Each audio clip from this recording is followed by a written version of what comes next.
The word of Torah that I'm going to share with everyone tonight is in honor of Moshe Yitzchak Ben Yechiel. May Hashem have an aliyah. Amen. Your side was the other day.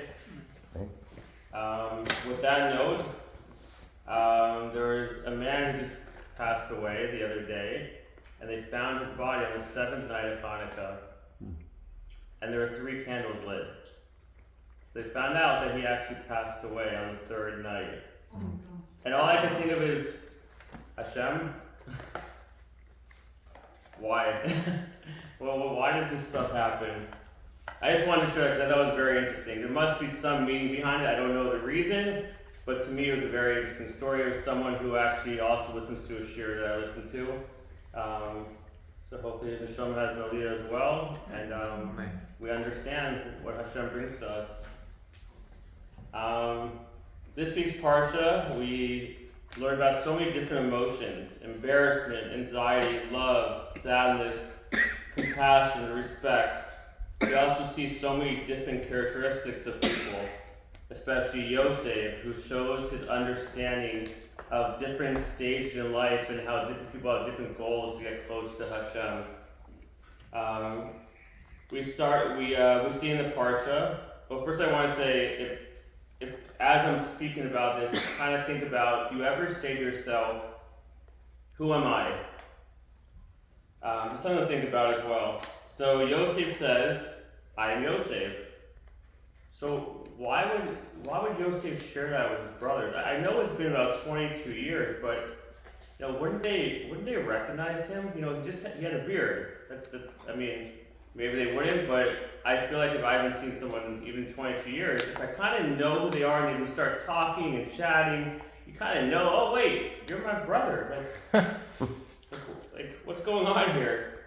So I've heard different commentaries about this, and I found it very interesting. One of the commentaries that they say that Yosef has now become the Yosef that he was supposed to be. It doesn't just mean that, he has a beard now, so he looks different. He's now a leader. He's grown closer to Hashem.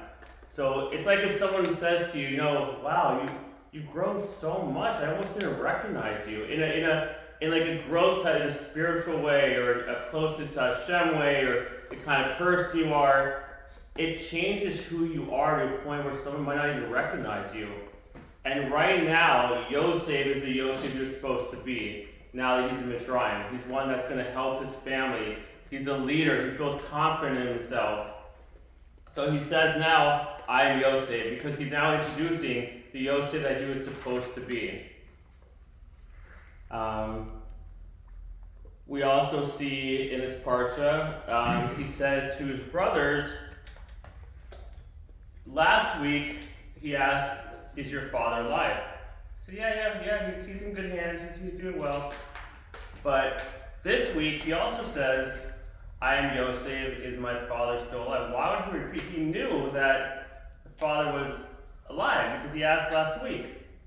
So what the commentary that I learned about with this was that Yosef was asking as not a stranger this second time in LivingYosh, compared to Mikha's when he asked, he was a stranger. It's like if you ask somebody, do you have a father? How's he feeling? Yeah, he's good. But now that they know he's Yosef, he's asking as a brother. He wants to know, is my father still capable? Is he still Yaakov the Tzaddik that could teach Torah? Is he able to move around? Is he in good health? It's a more personal question now when he asks as I am Yosef. And then lastly, Yosef says to his brothers, he says, don't fight when they leave. Why would he say don't fight? Well, they got Binyamin back. They found their brother Yosef. What are they going to fight about?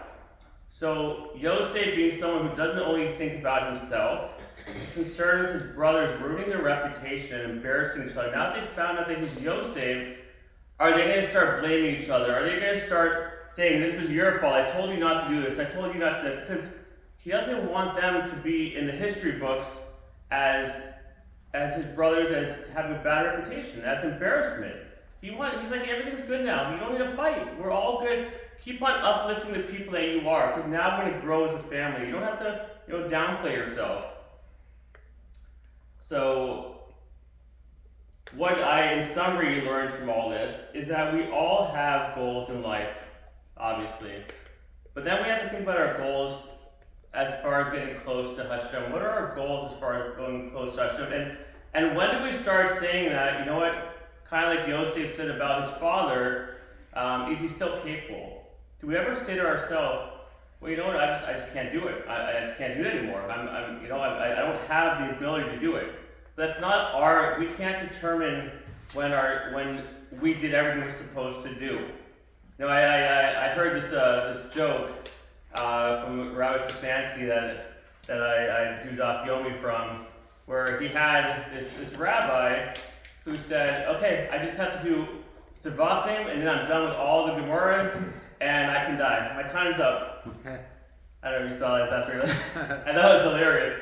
So he goes and he finally finishes, and I'm gonna make it short. And then he passed away. They put a tallis on top of him, the burial ceremony, and all of a sudden he sits up. He's like, oh, I forgot Perik Olive in Savachim. I'm not done yet.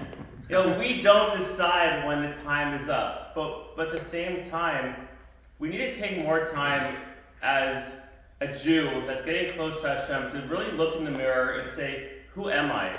Am I somebody who's going to be embarrassed when the time comes when I'm in front of Hashem? Or do I feel that I've done everything I'm supposed to do?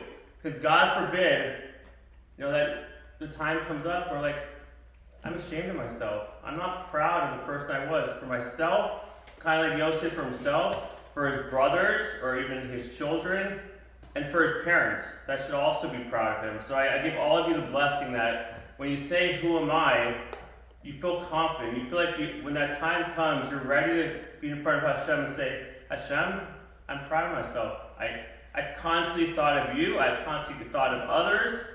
And who am I? I'm a Jew who did a great job my whole life. So that's my blessing for all of you. Find out who you are. And with all that, we should all be united. And God willing, Mashiach comes soon. Amen. Thank you.